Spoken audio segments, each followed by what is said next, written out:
बारिश और ठंड तो एक बहाना है। आप जब चाहें तब प्याज का पकौड़ा बनाइए और खाइए। ये नहीं कि हाँ बारिश आ रहा है तभी पकौड़ा बनाइए। पकौड़ा का कोई टाइम नहीं होता है, जब मर्जी तब बनाइए और खाइए और इन्जॉय कीजिए।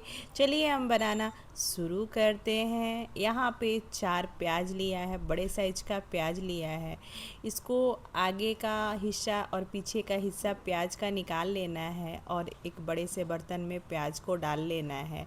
इससे आँख में जो जलन होती है प्याज का वो नहीं होगा और काटते समय बिल्कुल आँख में नहीं लगता है। अब प्याज को काट के आप पानी में डाल दीजिए, उसके बाद से ऐसे बारीक कट कीजिए और देखिए ऐसे ही कट करना है सारा प्याज को। जितना ही पतला आप प्याज को काटेंगे उतना ही अच्छा आपका पकौड़े बनेंगे।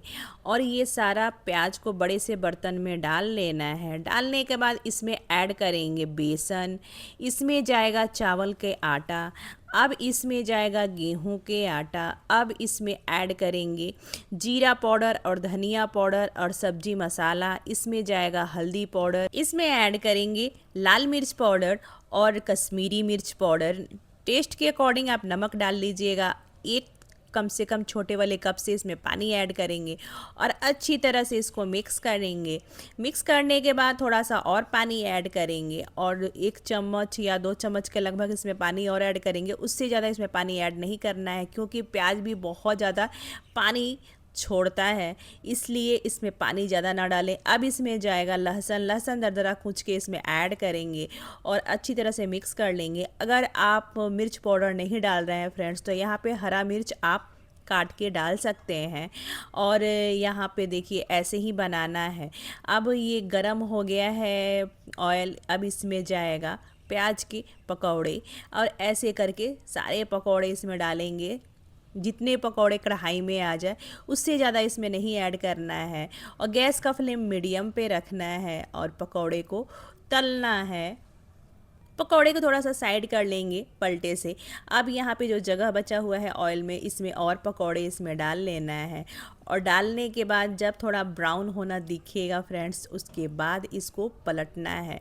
और ये देखिए ब्राउन होना शुरू हो गया है। और मीडियम पे बनाएंगे ना फ्रेंड्स, कच्चापन बिल्कुल नहीं रहेगा। और तेज़ पे बनाएंगे तो आपका ऊपर का हिस्सा तो हो जाएगा पकौड़े का, लेकिन अंदर का हिस्सा कच्चा रह जाएगा पकौड़े में। इसलिए मीडियम फ्लेम पर बनाइए और इसी कलर का निकालना है। ये डार्क ब्राउन हो चुका है। पकौड़े का कलर ऐसा ही होना चाहिए और खाने में बहुत टेस्टी लगता है। जितना कढ़ाई में पकौड़े हैं फ्रेंड्स सारा निकाल लेना है। अब ये सारा पकौड़े बन के रेडी हो गया है, ऐसे सर्व कर लेना है।